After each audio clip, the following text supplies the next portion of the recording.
Alhamdulillah Alhamdulillahilladzi arsala rasulahu bil huda wa dinil haqq liyudhhirahu 'alad dini kullihi wa kafa billahi shahida. Asyhadu an la ilaha illallah wahdahu la syarika lah wa asyhadu anna sayyidana wa nabiyyana Muhammadan abduhu wa rasuluh. Allahumma fasholli wa sallim wa barik ala sayyidina Muhammad wa ala alihi wa ashabihi wa man tabi'ahum bi ihsanin ila yaumiddin. Amma ba'd, faya ayyuhal hadirun ittaqullaha haqqa tuqatih wa la tamutunna illa wa antum muslimun. Qala Allah ta'ala wa qala Rasulullah sallallahu alaihi wasallam, ala bi dzikrillah tatma'innul qulub. Shadaqallahul azim wa shadaqa rasulun nabiyul karim wa nahnu ala dzalika minasyaitonir wasyakirin walhamdulillahi rabbil alamin. Ma'asyiral hadirin, kaum muslimin jamaah salat Jumat rahimakumullah. Puji beserta syukur mari kita persembahkan kehadirat Allah Subhanahu wa taala atas segala nikmat yang Allah berikan kepada kita, sehingga pada hari ini Allah masih berikan kesempatan kepada kita untuk dapat melaksanakan kewajiban kita yang salat Jumat berjamaah. Salat dan salam semoga Allah tetap limpahkan kepada junjungan kita, suri tauladan kita Nabi Agung Muhammad sallallahu alaihi wasallam. Untuk mengawali khutbah pada siang hari ini, saya selalu aktif mengajak, mari kita tingkatkan iman serta takwa kita kepada Allah Subhanahu wa taala. Dalam artian menjalankan perintah-perintah Allah berserta sunnah-sunnah Rasulullah sallallahu alaihi wasallam, dan tidak kalah penting mari kita jauhi daripada larangan Allah Subhanahu wa taala.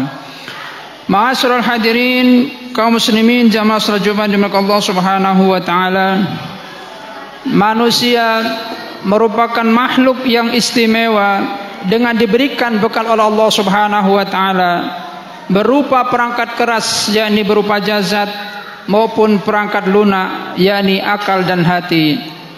Semua perangkat tersebut memiliki tujuan dan kemanfaatan bagi tubuh manusia itu sendiri yang harus dijaga dan dilestarikan dengan baik, karena jika tidak maka akan rusak dan tidak berfungsi sebagaimana mestinya. Hati dalam Islam merupakan perangkat lunak yang mempengaruhi jasad, sehingga apa yang terjadi pada hati maka akan berdampak pada jasad. Jika hati baik, maka baiklah anggota badan yang lainnya. Akan tetapi jika hati rusak, maka rusak pula yang lainnya.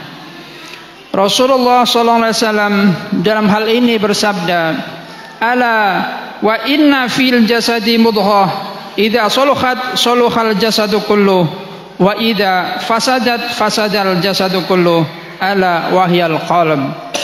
Ingatlah bahwa di dalam jasad itu ada segumpal daging. Jika ia baik, maka baik pula seluruh jasad, dan jika ia rusak, maka rusak pula seluruh jasad. Dan ketahuilah bahwa ia adalah hati. Hadis riwayat Bukhari dan Muslim. Ma'asyiral hadirin, kaum muslimin jamaah salat Jumat rahimakumullah. Hati yang baik merupakan hati yang selalu takut kepada Allah Subhanahu wa taala dan selalu mengharapkan rahmat Allah. Jika hati manusia rusak karena tidak ada rasa takut kepada Allah dan tidak ada khawatir akan siksa-siksa Allah, maka seluruh badan pun akan ikut rusak, yakni gampang untuk melakukan kemaksiatan kepada Allah Subhanahu wa taala.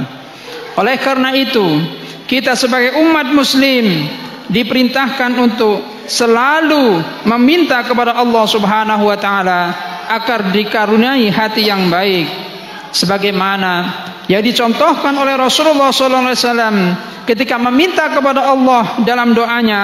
Beliau memilih atau meminta untuk memiliki hati yang baik dan terus dijaga dalam kebaikan.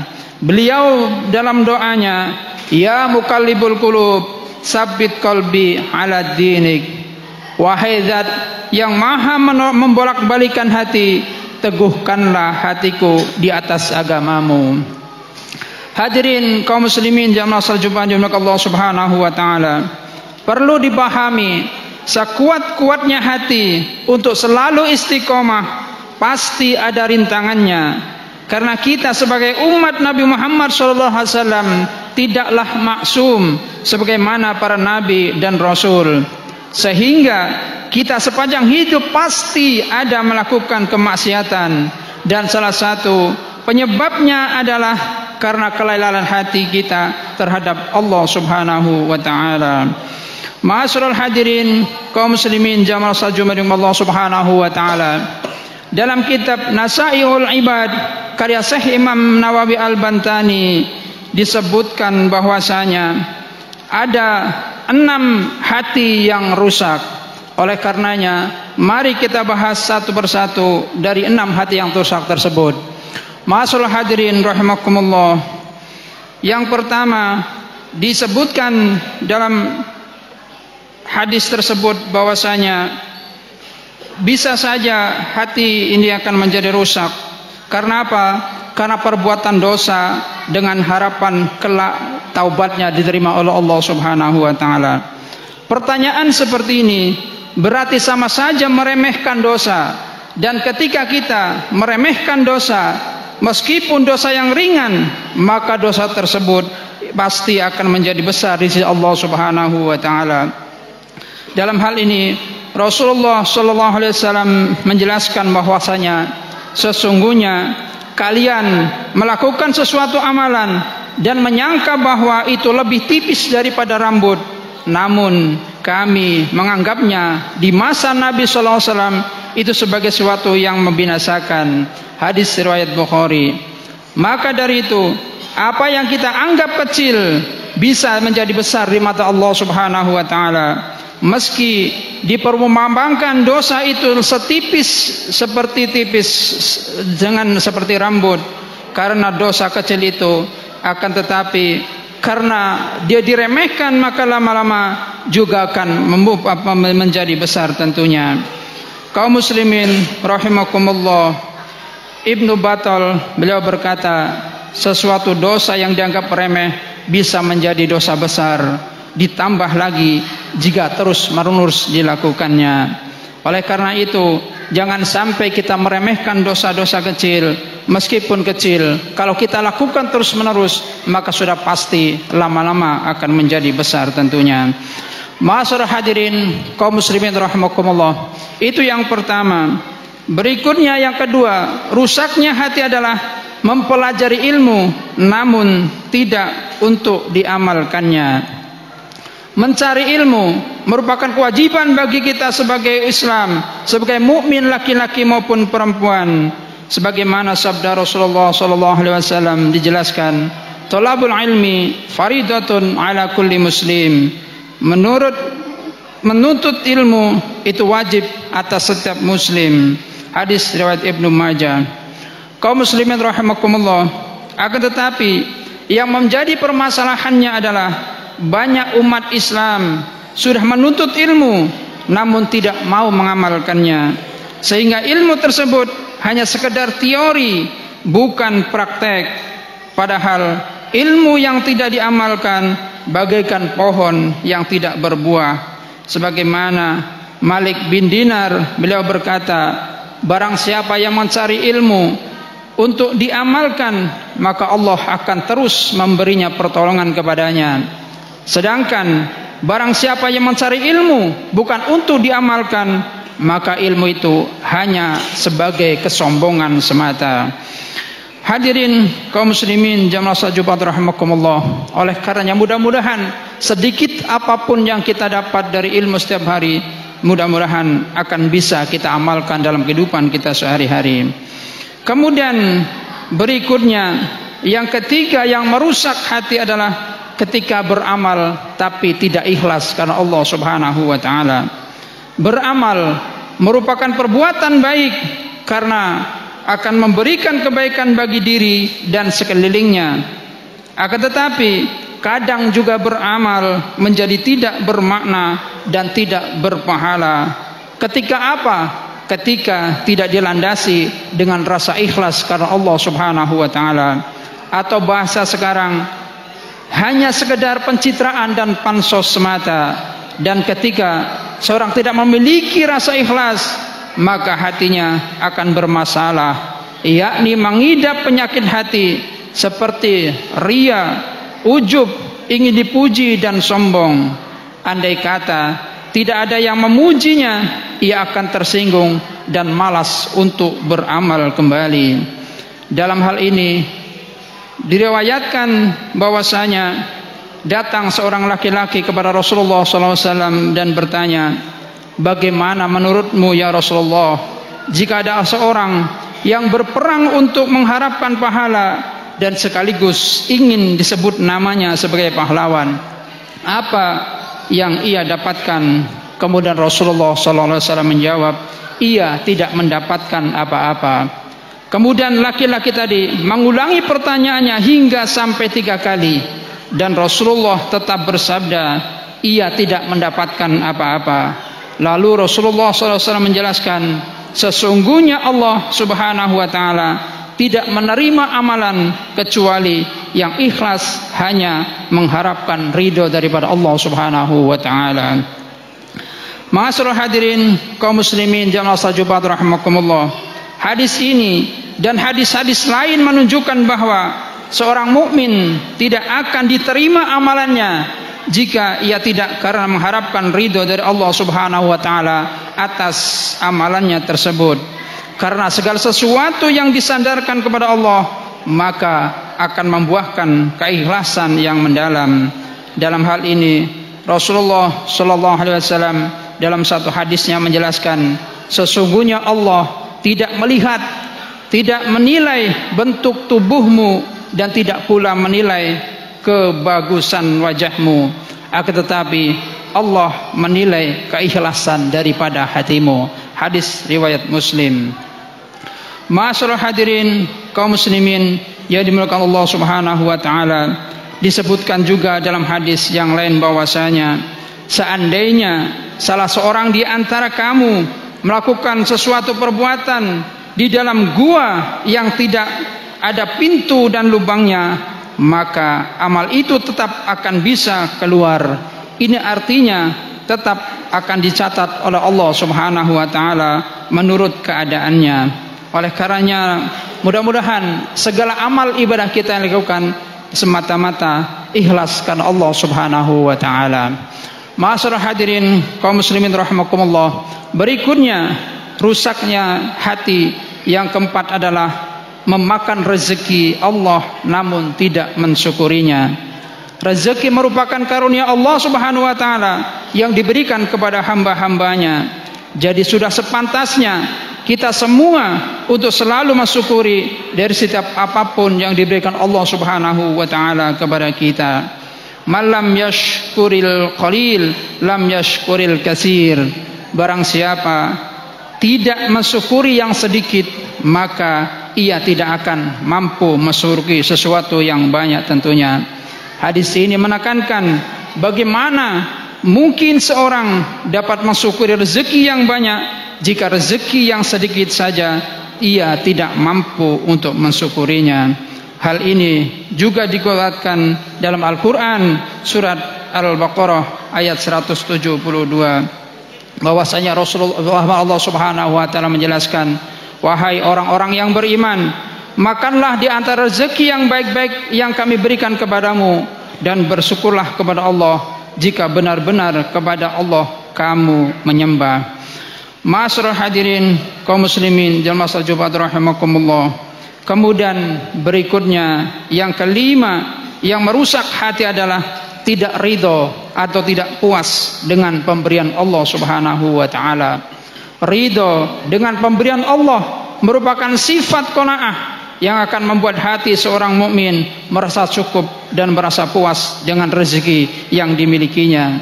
Ia juga tidak menuntut lebih terhadap apa yang sudah ada di tangannya, karena bagi mereka harta dan segalanya diberikan Allah merupakan titipan semata. Sabda Rasulullah SAW menjelaskan, al-qanaatu kanjun la yaghni.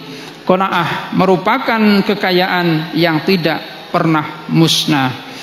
Ma'asyiral hadirin rahimakumullah, hadis ini menunjukkan sifat qanaah menjadi salah satu modal untuk menggapai kehidupan yang lebih lapang, nyaman dan tentram. Sebaliknya, jika sifat tamak menjadi ladang kerugian tentu bagi kita, terutama bagi kita yang melakukan hal tersebut.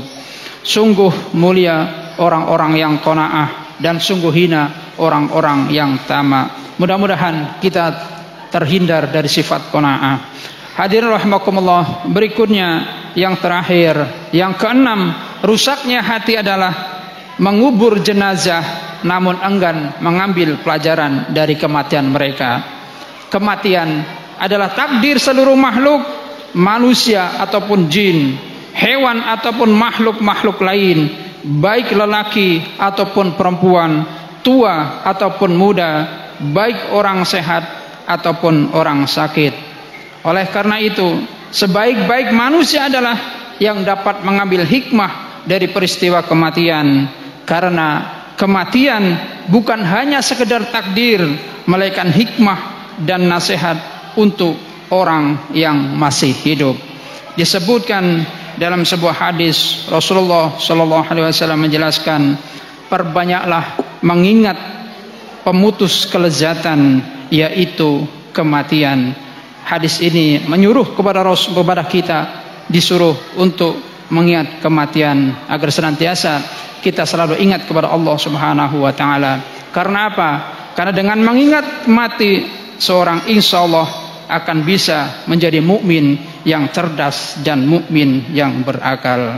Hadirin kaum muslimin jamaah salat Jumat rahimakumullah, mudah-mudahan kita tergolong orang-orang yang terhindar dari sifat 6 yang tentu merugikan kita semua. Amin amin ya rabbal alamin. Demikianlah khutbah pada siang hari ini, mudah-mudahan bermanfaat bagi kita semua. A'udzu billahi minasyaitonir rajim. Bismillahirrahmanirrahim. Wal 'asri innal insana lafi khusr illa alladziina aamanu wa 'amilus solihati wa tawassaw bil haqq wa tawassaw bis sabr.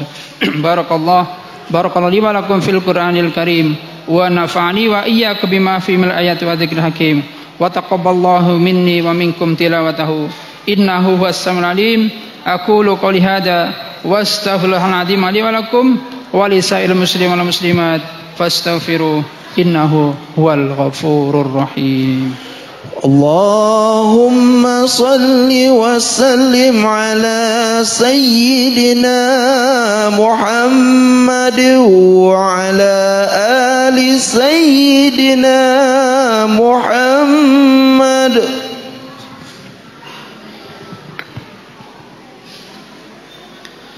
Alhamdulillahi rabbil alamin wal 'udwana illa 'alal zalimin. Wa salawatullahi wa salamuhu ala khatamil anbiya'i wal mursalin. Ahmaduhu subhanahu wa atubu ilaih. Asyhadu an la ilaha illallah wahdahu la syarika lah wa asyhadu anna Muhammadan abduhu wa rasuluh. Allahumma salli wa sallim wa barik ala sayyidina Muhammad wa ala alihi wa ashabihi wa man tabi'ahum bi ihsanin ila yaumiddin. Amma ba'd, fa ya ayyuhan nas ittaqullah faqad fazal muttaqun. Innallaha wa malaikatahu yusholluna 'alan nabi ya ayyuhalladzina amanu shallu 'alaihi wa sallimu taslima. Allahumma shalli wa sallim wa barik ala sayyidina Muhammad wa ala alihi wa sahbihi ajma'in wa ala tabi'in wa tabi'in al-muhtadin warhamna ma'hum birahmatika ya arhamar rahimin. Allahumma ighfir lil mu'minina wal mu'minat wal muslimina wal muslimat al ahya'i minhum wal amwat innaka sami'un qaribun mujibud da'wat. Allahumma ansur man nasruddin واخذل من خذل المسلمين واجعل لهم بلدتنا هذه بلدة آمنة مطمئنة وسائر بلدان المسلمين عامة إنك على كل شيء قدير. ربنا آتنا في الدنيا حسنة وفي الآخرة حسنة وقنا عذاب النار. عباد الله Innallaha ya'muru bil 'adli wal ihsan wa ita'i dzil qurba wa yanha 'anil fahsya'i wal munkari wal baghi ya'idukum la'allakum tadhakkarun. Fadhkurullahal 'azima yadhkurkum washkuruhu 'ala ni'amihi yazidkum wa la takbar wallahu ya'lamu ma tasna'un. Aqimis shalah.